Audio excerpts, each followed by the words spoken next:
Hi செல்லக்குட்டீஸ், நான் வந்துட்டேன். மணி என்ன 3 ஆயிட்டு 3 ஆயிட்டுனா நான் வந்துருவேன். வாங்க இப்போ வீடியோக்குள்ள போகலாம். இன்னைக்கு என்ன வீடியோ அப்படிங்கிறதுக்கு முன்னாடி நேற்று தான்ப்பா எங்கள் ஊரில் மழைன்னு சொன்னா, இன்னைக்கு பார்த்தீங்கன்னா மழை கொளுத்துன்னு கொளுத்திருச்சு. என்னடா இது இந்த காட்டு காட்டுது அப்படின்னு சொல்கிற மாதிரி இருந்துச்சு. ஆரஞ்சு அலர்ட்லாம் கொடுத்துருந்தாங்களா, ஆனால் ஆரஞ்சு அலர்ட்லாம் கொடுத்ததையும் தாண்டி இங்கே வந்து ஒரு மிக கனமழை எங்கள் ஊரில். சரி, தீபாவளி வருதுன்னா அது அப்படித்தானே இருக்கும். அதனால் ஜாலியாக என்ஜாய் பண்ணியாச்சு. என்ன கொஞ்சம் இடி தான் ஜாஸ்தியாகி போச்சு. உங்கள் ஊரில் மழையா இல்லையான்னு சொல்லிட்டு இன்றைக்கி கமெண்ட் பண்ணுங்கள், நம்ம தெரிஞ்சுக்கலாம். முக்கியமாக ஊர் பேரோட கமெண்ட் பண்ணுங்கள். அப்போ தான் எந்தெந்த ஊர்லலாம் மழை பெஞ்சிருக்கு, யார் யாரெல்லாம் இருக்காங்கன்னு சொல்லிட்டு நம்ம தெரிஞ்சுக்கலாம்.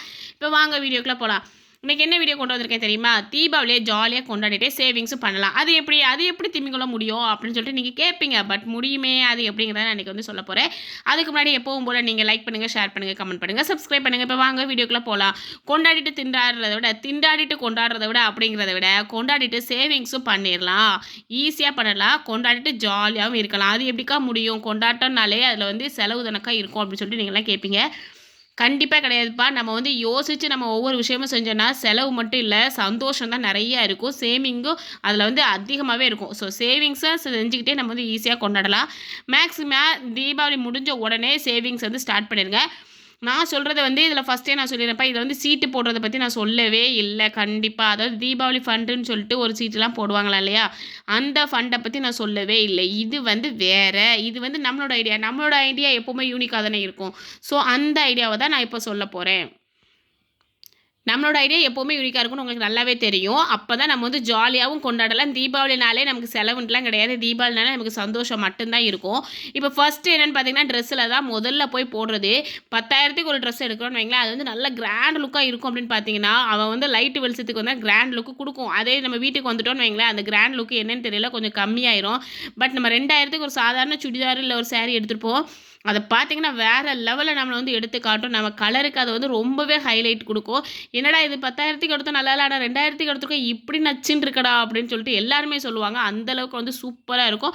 அதை பார்த்தோன்னா நமக்கே பிடிச்சிரும். மேக்ஸிமம் நமக்கு பிடிக்கிற காரணம் என்ன தெரியுமா? நமக்கு எப்படி பிடிக்குதோ இல்லையோ, மற்றவங்க வந்து இந்த ட்ரெஸ்ஸு நல்லா இருக்குன்னு சொன்னாலே போதும், அது நமக்கு வந்து கண்ணா பின்னான்னு பிடிச்சி போயிடும். நான் அப்படி தான்ப்பா, மற்றவங்க எப்படின்னு எனக்கு தெரியலை. முக்கால்வாசி லேடிஸ்க்கு வந்து அந்த ஒரு குணம் வந்து உண்டு. இப்போ நம்ம போட்டிருக்கிறது வந்து மற்றவங்க அழகாக இருக்குன்னு சொல்லிட்டா போதும், நமக்கே ஒரு கான்ஃபிடென்ட் வந்துடும். ஓ பரவாயில்லையே, நம்ம ட்ரெஸ் அழகாக இருக்கு போலையே அப்படின்லாம் நம்ம நினச்சிருவோம். ஸோ அதனால் நீங்கள் வந்து 10,000க்கு எடுத்து தான் நம்ம வந்து செலிப்ரேட் பண்ணணுங்கிற அவசியமே கிடையாதுங்க. 2,000க்கு எடுத்தால் கூட அந்த 2,000 வந்து நமக்கு ரொம்ப பிடிச்சிருந்தாலே போதும், சூப்பராக வந்து கட்டிக்கலாம். அது இல்லாமல் கம்ஃபர்டபுளாக இருக்கணும். அது சாரியோ சுடிதாரோ இல்லை லெஹங்காவோ ஏதோ ஒன்று உங்களுக்கு கம்ஃபர்டபுளாக இருந்தால் எடுங்க. இப்போ உள்ள கல்யாணத்தில் பார்த்தீங்கன்னா லெஹங்கான்னு சொல்லிட்டு 5,000 10,000 போடுறாங்க. அன்றைக்கி ஒரு நாள் தான், ஆனால் அதை வந்து கட்ட முடியுது. அதுக்கப்புறம் அதுக்கு அப்படியே பீரோவில் வந்து தூங்கிடும். இதுவே அந்த காலத்தில் வந்து சாரீஸ் தான் கட்டினாங்க, பட்டு சரி. இப்போ வரைக்கும் அதை வந்து உடுத்திக்கிட்டே இருப்பாங்க. அதை வந்து தன்னோட கல்யாணத்தோட நினைவாக வந்து அதை வச்சுக்கிட்டும் இருப்பாங்க. ஸோ அதனால் நம்ம வந்து செலவு பண்ணுறது முக்கியம் இல்லை, எப்படி செலவு பண்ணுறதுங்கிறது தான் முக்கியம். நெக்ஸ்ட்டு கிட்ஸுக்கு ஒரே துணியில் போட்டுறாதீங்கப்பா தயவு செஞ்சு. இந்த தப்பெல்லாம் நான் நிறையா பண்ணியிருக்கேன். இப்போ என் பொண்ணுக்கு வந்து நான் வந்து தீபாவளியோ இல்லை பெருநாவோ எதுக்கோ ஒன்று நம்ம எடுக்கிறோன்னு வைங்களேன், நல்லா கிராண்டாக சூப்பராக எடுக்கணும் அப்படின்னு சொல்லிட்டு நல்லா ஜிகு ஜிகு ஜிகு ஜிகுன்னு எடுத்துருவேன். இப்போ எவ்வளோ என்ன தெரியுமா பண்ணும், அன்றைக்கி ஒரு நாள் தான் போடும். அப்புறம்மா அங்கே குத்துதுமா, போடவே முடியலம்மா, அம்மா அங்கனெல்லாம் இடிக்குதுமா, அங்கே ரொம்ப வலிக்குதுமா, இது ஒரு மாதிரி கசகசன்னு இருக்குமா, வேக்குதுமான்னு சொல்லிட்டு இல்லாத குறைகளெல்லாம் அங்கே வந்து சொல்லும். என்னடா பார்த்தா அந்த ட்ரெஸ்ஸு அந்த பிள்ளைக்கு பிடிச்சிருக்காது. ஏன்னா உண்மையிலே உள்ளுக்குள்ளே வந்து குத்த தான் செய்யும் நம்ம கிராண்டாக எடுக்கிறது. அதுக்கு பதிலாக 2 3 ட்ரெஸ் ஈஸியாக எடுத்துடலாம். எப்படி பிள்ளைக்கு கம்ஃபர்டபுளாக இருக்கிற மாதிரி நல்ல சாஃப்டான துணியில் எடுக்கலாம். அதுவே நல்ல கிராண்டாகவே இப்போம்லாம் வர ஆரம்பிச்சிட்டுங்க. இப்போ கடைகளில் தான் போய் எடுக்கணுன்ட்டுலாம் இல்லை, நீங்கள் மீஷோவில் பார்த்தாவே நிறைய ஆஃபர்லாம் நமக்கு வந்து கிடைக்கத்தான் செய்யுது. ஏன்னா கடையோட இது வந்து ரொம்ப கம்மியாகவே இருக்கும். ஒரு சாதாரண ஒரு ட்ரெஸ்ஸையே சொல்லுங்களேன், நீங்கள் கடையில் போய் 1000 எடுக்கிறீங்கன்னா இதில் வந்து பாதிக்கு பாதி 500 தான் இருக்கும். குவாலிட்டியும் சூப்பராக இருக்கும். அப்படி உங்களுக்கு குவாலிட்டி பிடிக்காதுல நீங்கள் வந்து ரிட்டர்னும் பண்ணிடலாம். நான் வந்து மீஷோக்கு வந்து நான் சப்போர்ட் பண்ணுறேன்ட்டுலாம் இல்லை, இது வந்து நல்லது அப்படிங்கிறத மட்டும் தான் நான் சொல்கிறேன். ஆனால் அது 1 2 வந்து கடையில் வந்து ரொம்பவே கம்மியாக இருக்கும்.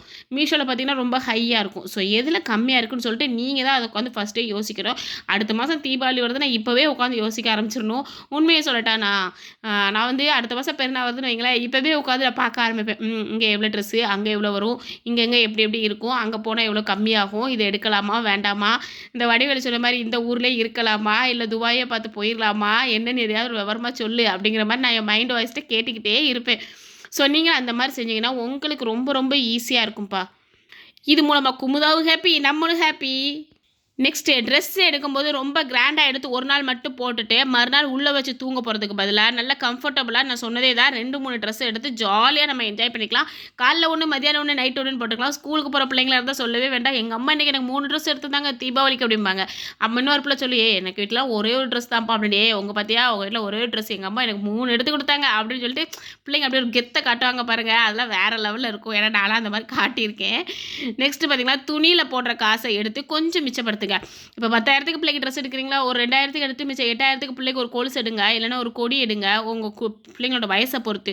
குட்டி பாப்பா இருந்தால் கொடி எடுத்து போடுங்க, கொஞ்சம் பெரிய பிள்ளையா இருந்தால் கொலுசு எடுத்து போடுங்க, இல்லைன்னா ஒரு வெள்ளி வளையலோ இல்லை வெள்ளி கம்மலோ எதுவோ ஒன்று நீங்கள் எடுத்து போடுங்க. ஏன்னா வெள்ளி விற்கிற விலை இப்போ வந்து தங்க விலை எந்த அளவுக்கு கூடுதோ அதே அளவுக்கு வந்து வெள்ளியும் இப்போ விலை வந்து அதிகமாகவே கூட ஆரம்பிச்சிருச்சு.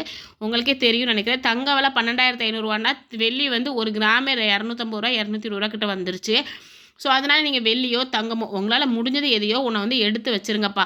தீபாவளிக்கு நான் இது எடுத்தது அப்படின்னு சொல்லிட்டு வருஷம் ஏதாவது ஒன்று எடுத்து வச்சு பாருங்களேன். ஒரு காலத்தில் நமக்கு வந்து அது ரொம்ப ரொம்ப ரொம்ப ஹெல்ப்ஃபுல்லாக இருக்கும். ஸோ கண்டிப்பாக நீங்கள் எடுத்துருங்க. எதையோ ஒன்று 1 கிராமோ இல்லை ஒரு மில்லியோ உங்களால் முடிஞ்சதை நீங்கள் எடுத்துருங்க. ஓகேவா? ஒரு காயின் கூட நீங்கள் எடுங்க, நல்லது தான். நெக்ஸ்ட்டு வெளியில் வந்து ரொம்ப வந்து காசை போட்டு கரியாக்காதீங்க. என்னம்மா நீ இப்படி சொல்லிட்ட, நீ முஸ்லீம் அதனால் உனக்கு என்ன தெரிய போகுது இதை பற்றி அப்படின்ட்டுலாம் கேட்காதீங்க. எனக்கு தெரிஞ்சதை சொல்கிறேன்ப்பா, தப்பாக இருந்தால் மன்னிச்சுக்கோங்க. ஏன்னா வெளியில் அதிகமாக காசை போட்டு இல்லை இப்போ சின்ன சின்ன பிள்ளைங்களாம் இருப்பாங்க, அவங்களாம் வெடியை பார்த்தாலே பயப்படுவாங்க. அப்படி இருக்கிற வீட்டில் வந்து கம்பி மத்தாப்பு, புஸ்வானம் இந்த மாதிரி குட்டி குட்டி வெடிகள்லாம் வாங்கி கொடுங்க. மிளகா வெடி இந்த மாதிரி வெடி வாங்கி கொடுங்க. பெருசாக வாங்கி நம்ம அந்த காசை வேஸ்ட் ஆக்கிறத விட இந்த மாதிரி ஈஸியாக சேவ் பண்ணி இப்போது தங்க விலை தான் அதிகமாகுது. அந்த பொண்ணுங்க பெற்ற வீட்லேயும் சரி, பையன் இருக்கிற வீட்லேயும் சரி, இப்போ படிப்பு செலவும் சரி, கல்யாண செலவும் சரி ரொம்ப ஹை ஆகுது. அதுக்கு பதிலாக நம்ம இந்த மாதிரி குட்டி குட்டியாக சேவிங்ஸ் பண்ணாலே போதும், சூப்பராக வந்து சேவ் பண்ணலாம். நெக்ஸ்ட்டு பார்த்திங்கன்னா தீபாவளி பலகாரம் இங்கே தான் வைப்போம் நம்ம ஆப்பு. கடையிலே வாங்கிடுவோம்ப்பா. நம்ம வீட்டுக்காரர் வந்து கேட்பார், ஏம்மா நீ இந்த வாட்டி ஏதாவது பலகாரம் பண்ணுறப்ப என்னாலாம் முடியாது, இவ்வளோ ஹான் வாங்குறதுக்கு என் கையில் என்னால் முடியாது, என் உடம்புல தெம்பு இல்லை, ஆவிலாம் இல்லைப்பா அப்படி நம்ம சொல்லுவோம். பட் அப்படி சொல்லாமல் நம்மளால் முடிஞ்ச அளவு வீட்டில் செய்யுங்க. வீட்டில் செஞ்சிங்கன்னா உங்களுக்கு வந்து ஹெல்த்தியாகவும் இருக்கும், ஹைஜீனிக்காகவும் இருக்கும். நம்ம பசங்க கூட 2 முறுக்கு சாப்பிடுவாங்க. இப்போது கடையில் போய் ஒரு 1/2 கிலோ 1 கிலோ வாங்குகிறோன்னு வைங்களேன், அது எவ்வளோ இருந்துற போகுது, பிள்ளைங்களுக்கு ஆளுக்கு 1ஓ 2ஓ கொடுப்போம். இதே நீங்கள் வீட்டில் செஞ்சிங்கன்னா நம்ம பசங்க நல்லா தாராளமாக சாப்பிடுவாங்க. அவங்க வயிறார சாப்பிட்றத பார்க்க நமக்கு சந்தோஷமாக இருக்கும், ஹைஜீனிக்காகவும் இருக்கும். நம்ம நல்ல எண்ணெயிலே நம்ம வந்து பொரிப்போம். கடையில் எந்த எண்ணெயில் பொரிக்கிறானோ எப்போ பொரிச்சானோ அது எதுவுமே நமக்கு தெரியாது. எப்படி பொரிக்கிறானோ அந்த எதுவுமே நமக்கு புரியாது. இதே நீங்கள் வீட்டில் செஞ்சு பாருங்களேன், அது வந்து செம்ம டேஸ்ட்டாக வரும். என்ன கொஞ்சம் டைம் எடுக்கும், அவ்வளோதான். நீங்கள் வந்து என்ன பண்ணணும்னா எனக்கு தெரிஞ்ச ஒரு அக்கா வீட்டில் தீபாவளிக்கு காலையில் உட்காந்து எல்லா பலகாரமும் போடுவாங்க. ஆனால் அப்படி வந்து தயவு செஞ்சு போடாதீங்க. அது வந்து உங்களுக்கு வந்து ஹெல்த்தை வந்து பாதிக்கும். ஏன்னா எல்லாமே ஒரே நாளில் உட்காந்து செய்யும்போது நம்மளும் மனுஷன் தானே, மிஷின் இல்லைல்ல, நமக்கு வந்து கை கால்லாம் ரொம்ப வலி எடுக்க ஆரம்பிச்சிடும். அதுக்கு பதிலாக சின்ன சின்ன விஷயத்தில் நீங்கள் முதல்ல செஞ்சு வைக்க ஆரம்பிச்சிருங்க. என்னதெல்லாம் அப்படின்னு பார்த்தீங்கன்னா, இப்போ முறுக்கு வந்து ஒரு வாரத்துக்கு முன்னே கூட போட்டுடலாம். அதிரசம் மாவு செஞ்சு வச்சிடலாம். ரவா லட்டி ஈஸியாக செஞ்சிடலாம், ஒரு 3 நாளைக்கு முன்னாடியே பண்ணிடுங்க. மிச்சர், முறுக்கு, காரச்சேவை இது எல்லாமே, சீவல் இது எல்லாமே நீங்கள் என்ன பண்ணலாம், ஒரு வாரத்துக்கு முன்னே போட்டு நீங்கள் வந்து ஸ்டோரேஜ் பண்ணி வச்சுக்கலாம். பர்பி, ரவா லட்டு, ஸ்வீட்ஸு, லட்டு இது எல்லாமே கரெக்டாக ஒரு 2-3 நாளைக்கு முன்னாடி, அதாவது இன்றைக்கி நீங்கள் ஆரம்பித்தா கூட போதும், இல்லை நாளைக்கு கூட ஆரம்பிங்க. இப்படி ஆரம்பிச்சிங்கன்னா உங்களுக்கு ஈஸியாக இருக்கும். தீபாவளி அன்றைக்கி என்ன பண்ணுங்கள், வடை மட்டும் போடுங்க. எல்லாத்தையும் போடுவாங்க. அதாவது வடைனா வடை, பருப்பு வடை, சம்சா போடாதீங்க, அதெல்லாம் ரொம்ப நேராகும். அதாவது உளுந்த வடை, பருப்பு வடை, பஜ்ஜி, போண்டா இந்த மாதிரி ஏதாவது போடுங்க. இது வந்து ரொம்ப ஈஸியாக இருக்கும். குலோப் ஜாமுன் ஆஸ் யூஷுவல் முதல் நாள் நைட்டே நீங்கள் வந்து போட்டு வச்சுருங்க, ரொம்ப சூப்பராக இருக்கும். அப்போது இலை ஃபுல்லாக நிறைஞ்சிரும், நமக்கும் சந்தோஷமாக இருக்கும், ஹாப்பியாக இருக்கும். அப்படி தானே? இது எல்லாத்தையுமே நீங்கள் ஒரே நாள் காலையில், சம்டைம்ஸ் சில பேர் சொல்லுவாங்க நடுராத்திரியில் ஆரம்பித்து மறுநாள் மதியானம் வரைக்கும் உட்காந்து செய்வாங்களாம். இவ்வளோ நேரம் நம்ம வந்து அதிலே உட்காந்தோன்னா நம்ம குறுக்கு எண்ணத்துக்கு ஆகிறது உடஞ்சி போயிடாது, கண்டிப்பாக வலி எடுத்துரும். அப்புறம் 2 நாள் கழிச்சு நம்ம அதை செஞ்சது சாப்பிட கூட முடியாது. நமக்கு வந்து வலியோட ஹாஸ்பிட்டலில் போய் மாத்திரை மருந்து தான் வாங்குற மாதிரி இருக்கும். ஸோ அப்படி எதுவுமே பண்ணாமல் ஈஸியாக இந்த மாதிரி நான் சொன்ன மாதிரி ஒரு 2-3 நாளைக்கு முன்னாடி இன்றைக்கி நீங்கள் ஸ்டார்ட் பண்ணால் கூட போதுங்க. முறுக்கோ, அதிரசம், ரவா லட்டு, மிச்சர், காரச்சேவு, பர்பி, சீவலு, ஸ்வீட்ஸு, வடை எல்லாமே நம்ம செஞ்சிடலாம். வடை மட்டும் செய்யாதீங்க, லட்டு எல்லாமே செஞ்சிடலாம். ஓகேவா? நெக்ஸ்ட்டு நீங்கள் இது எல்லாமே செய்கிறதுல வந்து பெஸ்ட்டி அப்படின்னு நீங்கள் இருந்தீங்கன்னா, ஒரு வாட்ஸ்அப்பில் ஒரு குரூப்பை வந்து ஆரம்பிங்க. ஏம்மா இங்கே பாரு, நான் வந்து இந்த மாதிரிலாம் செஞ்சு கொடுக்க போகிறேன், எனக்கு வந்து ரொம்ப டேஸ்ட்டாக இருக்கும், நீ வாங்குறியா எப்படி அப்படின்னு சொல்லிட்டு ஒரு இதை வந்து போட்டு விடுங்க. ஒர்க்கிங் உமன்ஸ்லாம் உங்கள் ஃப்ரெண்ட்ஸாக இருந்தீங்கன்னா அட்ராஸ் சக்க அப்படிங்கிற மாதிரி தான் உங்களுக்கு செம்ம ஜாக்பாட் அடிச்சிடும். ஏன்னா அவங்களாம் ஈஸியாக வாங்கிடுவாங்க. ஏன்னா அவங்களுக்கு ஆசை இருந்தாலும் செய்கிறதுக்கு டைம் இருக்காது. பாவம் அவங்க வந்து ஒர்க் பண்ணுறவங்களே கரெக்டாக இருக்கும். நம்ம வந்து வீட்டில் இருக்கிறதுனால நம்ம வந்து இந்த டைம் கிடைக்கும் கொஞ்சம் கொஞ்சம். ஸோ இந்த டைம் கிடைக்கும்போது நம்ம இதெல்லாம் செஞ்சு வச்சு ஒரு நல்ல அழகான ஃபோட்டோ போட்டு ஒரு வாட்ஸ்அப்பில் மட்டும் நீங்கள் போட்டுவிட்டு பாருங்களேன், உங்கள் ஃப்ரெண்ட்ஸே வந்து உங்கள்கிட்ட வந்து வாங்க ஆரம்பிச்சு, இவட்ட வந்து டேஸ்ட்டு சூப்பராக இருக்கும்ப்பா, நான் வாங்கி தின்றுருக்கேன்ப்பா அப்படின்னு சொல்லிட்டு வந்துடுவாங்க. இது மூலமாக உங்களுக்கு ஆர்டர்ஸும் கிடைக்கும். இது மூலமாக உங்களுக்கு வந்து நல்ல கையில் காசும் கிடைக்கும். அப்போ தீபாவளிக்கு வந்து 2 in 1 3 in 1 ஆயிரும். நம்ம வந்து 3 கல்லுல 3 மாங்காங்கிற மாதிரி நல்ல ஒரு ப்ராஃபிட் வந்து நம்ம இதில் வந்து எடுக்கலாம். கண்டிப்பாக இதில் ஆஃபீஸில் இருக்கிறவங்களுக்கு வந்து கண்டிப்பாக கொடுக்குறதுக்காகவே ஒர்க்கிங் உமன்ஸ் வந்து வாங்குவாங்க. ஏன்னா தீபாவளி முடிஞ்சோடனே அவங்களுக்கு ஏதாவது கொடுக்க சொல்லுவாங்கல்ல, அதனால அந்த நேரத்தில் இவங்க வந்து வீட்டில் செஞ்சுக்கிட்டு இருக்க போகிறத விட கடையில் போய் செய்வாங்க, கடையில் போய் கேட்பாங்க. அப்போ நீங்கள் வந்து இந்த மாதிரி வாட்ஸ்அப் குரூப்பில் நீங்கள் ஷேர் பண்ணும்போது, கடையில் வாங்குறத விட நம்ம இவங்ககிட்ட வாங்கினோம்னா ஹோம்மேடாக இருக்கும்லப்பா, கண்டிப்பாக நம்ம வாங்கிக்கலாம்ப்பா அப்படிங்கிற ஒரு எண்ணம் வரும்.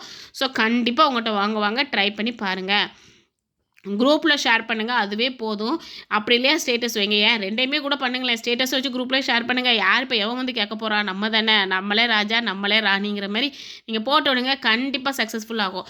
நெக்ஸ்ட்டு மெஹந்தி டிசைன் போட தெரிஞ்சவங்கலாம் இப்போ ராணி தான்ப்பா சொல்லப்போனால். ஏன்னா ஒரு கைக்கு 1000 1500ன்னு சொல்லிட்டு வாங்குறாங்க எங்கள் சைடு. உங்கள் சைடெலாம் எவ்வளோ வாங்குறீங்கன்னு சொல்லிட்டு கொஞ்சம் கமெண்ட் பண்ணுங்கள், நானும் தெரிஞ்சுக்கிறேன். உங்கள் ஊர் பேரை போட்டு மெஹந்திக்கு ஒரு கைக்கு எவ்வளோ வாங்குறாங்கன்னு சொல்லிட்டு போடுங்க பார்ப்போம். இன்னும் அதிகமாக அதை வந்து சம்பாதிக்கலாம். கை ஃபுல்லாக டிசைன் போடுறதுக்கு இப்போ உள்ள பசங்களுக்கு வந்து ரொம்பவே பிடிக்கும். இங்கேருந்து இங்கே வரைக்கும் போட்டுருவாங்க, பார்க்குறதுக்கு அழகாக இருக்கும். இப்போ உள்ள குட்டி பசங்களுக்கே அதெல்லாம் ரொம்ப பிடிக்குங்கும்போது வயசு பிள்ளைங்கள்லாம் கேட்கவா வேணும், அவ்வளோ அழகாக வந்து போடணும்னு ஆசைப்படுவாங்க. இதில் நிறைய வயசு பிள்ளைங்க வந்து ஈஸியாக போடவே கற்றுக்குவாங்க. ஸோ பார்லரில் வாங்குற காசை விட கொஞ்சம் கம்மியாக நீங்கள் வாங்குங்க. இப்போ 1500 அவன் வாங்குறாங்கன்னா நீங்கள் ஒரு 1200 இல்லை 1000 ரூபாய் கிட்ட நீங்கள் சார்ஜ் பண்ணிங்கன்னா சூப்பராக உங்களுக்கு வந்து நல்ல ஒரு ப்ராஃபிட் கிடைக்கும். தீபாவளியில் வந்து நீங்கள் செம்மையாக நீங்கள் வந்து சேவ் பண்ணலாம். இது மூலமாக நீங்கள் வந்து எவ்வளோக்கு எவ்வளோ நீங்கள் வந்து காசை வந்து வேஸ்ட் பண்ணுறீங்களோ அந்தளவுக்கு இதை வந்து சேவிங்ஸும் பண்ணிக்கலாம். இது மூலமாக நிறைய எக்ஸ்ட்ரா மணி கிடைக்கும். நம்ம ஏதாவது ஒரு எப்படி இம்பார்ட்டண்ட்டாக ஏதாவது ஒன்று வந்து வாங்கிக்கலாம். நமக்கு பிடிச்சதை வாங்கிக்கலாம். இப்போ காலேஜ் போகிற பிள்ளைங்களா இருந்தால் ஸ்கூல் ஃபீஸ் கட்டிக்கலாம், காலேஜ் ஃபீஸ் கட்டிக்கலாம், ஸ்கூல் ஃபீஸ் கட்டிக்கலாம். ஏன்னா மெஹந்தி போடுறது ஒன்றும் அவ்வளோ கஷ்டமாக இருக்காது. வயசு பிள்ளைங்க வந்து இதை வந்து ஈஸியாக டக்குன்னு முடிச்சுட்டு போய்கிட்டே இருப்பாங்க. போட தெரியாதவங்க தான் கொஞ்சம் கஷ்டப்படுவாங்க. வெக்கத்தை விட்டு ஒன்று சொல்லப்போனால் எனக்குலாம் இன்னும் மெஹந்தியே போட தெரியாதுங்க. என்ன செய்கிறது, எனக்கு வரமாட்டேங்குது. நான் என்ன பண்ணுவேன், வரவே மாட்டேங்குது. எனக்கு தெரிஞ்ச அளவுக்கு நான் போடுவேன், அவ்வளோதான். அதே இது என் பிள்ளை பார்த்தீங்கன்னா சூப்பராக போடுவாட்டான்னு நினைப்பேன். நமக்கே இந்த மூளை இல்லையே, நான் பெற்றது இவ்வளோ மூளையாவா இருக்குது அப்படின்னு சொல்லிட்டு அந்தளவுக்கு அவள் அழகாக போடுவா. எனக்கு அந்தளவுக்கு மெஹந்தி என்னன்னு சொன்னீங்கன்னா பொறுமை கிடையாதுன்னு சொல்லலாம். அவ்வளோ நேரம் அதில் உட்காந்துருக்கும், வேறு ஏதாவது ஒரு வேலையை பார்க்கலாமே அப்படின்னு சொல்லிட்டு நான் எந்திச்சு போயிடுவேன். ஆனால் என் பிள்ளைக்கு அதில் வந்து இன்ட்ரெஸ்ட் இருக்கிறதுனால அதை வந்து அவள் பண்ணிக்கிட்டு இருக்கிறா. அதுக்காக ஒரு பெரிய கிளாஸ்லாம் படிக்கல, குட்டி பிள்ளை தானே, அதனால் அவளுக்கு தெரிஞ்சது அவள் பண்ணிகிட்டு இருப்பாள். நெக்ஸ்ட்டு சாரீஸ் பிஸ்னஸ்ஸு இல்லைன்னா காஸ்மெட்டிக்ஸ் எதையோ ஒன்று வந்து ரெடி பண்ணுங்கள். இப்போது மதுரையில் இருக்கிறவங்களுக்கு வந்து மதுரையில் வந்து பெரிய பிளாட்ஃபார்ம்லாம் இருக்கும் பார்த்தீங்களா, அங்கெல்லாம் ரொம்ப ரொம்ப சீப்பாக இருக்கும். நான்லாம் அந்த கடைகளுக்கெலாம் போயிருக்கிறேன். அங்கே போய் நீங்கள் உங்களோட ஊரில் வந்து நீங்கள் சேல்ஸ் பண்ணிங்கன்னா செம்ம ரெஸ்பான்ஸ் இருக்கும். இப்போ உதாரணத்துக்கு ஒரு வளையலே சொல்லுங்களேன், ஒரு வளையல் என்ன ரேட்டுக்கு வரும், ஒரு அங்கே போனீங்கன்னா ஒரு 20 ரூபான்னு வரும்னா இங்கே நீங்கள் 50 ரூபாய்க்கு விற்கலாம். உங்களுக்கு வந்து டபுளாகவே கிடைக்கும். அதே மாதிரி சாரீஸ்க்கு வந்து எங்கே வந்து ஹோல்சேல் ரேட் அப்படின்னு சொல்லிட்டு பாருங்கள். ஹோல்சேல் ரேட்டை விட நீங்கள் வந்து வாங்கிட்டு வந்து நீங்கள் வந்து கடை ரேட்டை விட கொஞ்சம் கம்மியாக வச்சு கொடுத்து பாருங்களேன். எல்லாருமே உங்கள்கிட்ட தான் வாங்குவாங்க. ஆனால் கடன் கொடுக்காதீங்க. கடன் கொடுத்தீங்கன்னா திரும்பி அது வரவே செய்யாது. கடன் கொடுத்து மாட்டுறதை விட கடனே கொடுக்காம ஈஸியாக வந்து நீங்கள் வந்து சம்பாதிக்கலாம். நல்ல நல்ல அழகழகானது உள்ள ஃபோட்டோஸ்லாம் எடுத்து வாட்ஸ்அப் குரூப்லேயும் ஸ்டேட்டஸ்லேயும் வச்சு பாருங்கள். செம்ம ரெஸ்பான்ஸ் இருக்கும். நிறைய பேர் உங்கள்கிட்ட வந்து வாங்குவாங்க. உங்களுக்கும் அதிலே ட்ரெஸ் எடுத்த மாதிரி ஆயிரும். நீங்கள் வந்து ஹோல்சேல் ரேட்டில் எடுக்கும்போது உங்களுக்கு வந்து கம்மியான ரேட்டில் கிடைக்குமா, அதையே நீங்கள் எடுத்துக்கலாம். இப்படி நிறைய எக்ஸ்ட்ரா நம்ம வந்து சேவ் பண்ணுறதுக்கு நிறைய விஷயம் இருக்குது. தீபாவளினாலே செலவு தான் அப்படின்னு நினைக்காம சேவிங்ஸ் எப்படி பண்ணலாம் அப்படிங்கிறத நான் இந்த வீடியோ ஃபுல்லாகவே சொல்லியிருப்பேன்னு நினைக்கிறேன். வீடியோ உங்களுக்கு ரொம்ப பிடிச்சிருச்சு, லைக் பண்ணுங்கள், ஷேர் பண்ணுங்கள், கமெண்ட் பண்ணுங்கள், சப்ஸ்கிரைப் பண்ணுங்கள். ஜாலியாக தீபாவளி கொண்டாடிட்டே நம்ம ஜாலியாக சேவிங்ஸும் பண்ணுறோமா அப்படி எல்லாருமே சொல்லுங்கள், ஓகேவா? என்னோடய வீடியோ உங்களுக்கு பிடிக்கும் நம்பரே. பிடிச்சிருச்சா கொஞ்சம் ஹைப்புங்கிற பட்டனே கொஞ்சம் தட்டி விடுங்கப்பா. ஏன்னா வீடியோ இருந்ததை விட இப்போ ரொம்ப மோசமாக போய்கிட்டு இருக்குது. என்ன பிரச்சனைன்னு தெரியல, என்ன தப்பு பண்ணணும்னு தெரியல. ஏதாவது செட்டிங்ஸை மாற்றிட்டேன்னு தெரியும், ரொம்ப கம்மியாக போகுது. ரொம்ப மனசு சங்கடமாக இருக்குது. வீடியோ போடுவோமா வேண்டாமா அப்படிங்கிற ஒரு நிலைமைக்கு கூட சில சமயம் எனக்கு தோண ஆரம்பிச்சது. நடுராத்திரிலாம் எனக்கு வந்து யோசிக்கிறேன், வீடியோ போடுவோமா வேண்டாமா, ஏற்கனவே ஓட வர மாட்டேங்குது அப்படின்லாம் தோணுது. பட் நீங்கள் பண்ணுற கமெண்டெல்லாம் பார்க்கும்போது போடுவோம், நமக்கு நிறைய ஃப்ரெண்ட்ஸ்லாம் கிடச்சிருக்காங்க அப்படின்னு சொல்லிட்டு ஒரு சந்தோஷமாகவும் இருக்குது. ஸோ அதனால் என்னுடைய வீடியோ கொஞ்சம் வெளியில் 10 பேருக்கு தள்ளி விடுங்கப்பா, வேறு வழி இல்லைப்பா, சரியா? அதே மாதிரி ஸ்கிப் பண்ணாமல் கொஞ்சம் பாருங்கள். நீங்கள் ஸ்கிப் பண்ணாமல் பார்த்து லைக் பண்ணிங்கனாலே யூடியூப்காரன் என்னுடைய வீடியோ கொண்டு போய் வெளில தள்ளி விட்ருவான். நீங்கள் எனக்கு ஸ்கிப் பண்ணிக்கிட்டே பார்த்தீங்கன்னா என் வீடியோ வெளியே கொண்டு போகவே மாட்டேங்கிறான். அவனுக்கு என்ன கஷ்டமோ என்னுடைய வீடியோ வெளியே கொண்டு போகிறதுக்கு இவ்வளோ யோசிக்கிறான். சரி, தயவு செஞ்சு கொஞ்சம் வீடியோ பாருங்கப்பா. வீடியோ பிடிச்சா லைக் பண்ணுங்கள், ஷேர் பண்ணுங்கள், கமெண்ட் பண்ணுங்கள், சப்ஸ்கிரைப் பண்ணுங்கள். டாடா, பாய்மா.